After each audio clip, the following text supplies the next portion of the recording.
Welcome back to the channel. In today's video, I'm going to show you how to stop ChatGPT from using or remembering your previous chats. If ChatGPT keeps responding based on old conversations, don't worry. I'll walk you through three simple methods that instantly reset everything. Let's get started. First, open up ChatGPT and go to your chat history on the left side. Now delete the conversation you don't want ChatGPT to remember.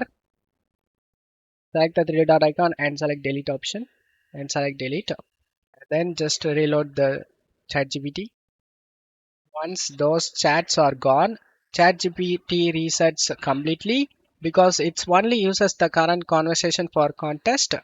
Next, instead of continuing an old conversation, simply click on new chat. Then ask your question again in new window. This way, ChatGPT won't use anything from your previous chats. Every new chat starts fresh. For the final method, open the ChatGPT and select the profile icon and go to settings and select the data controls. Delete all chats, select delete all and select confirm deletion, and then this gives ChatGPT zero previous context and gives you a completely clean start. And that's how you can stop ChatGPT from using your previous chats in 2025. If this video helped you, make sure to like, subscribe, and leave a comment below. Thanks for watching, and I'll see you in the next one.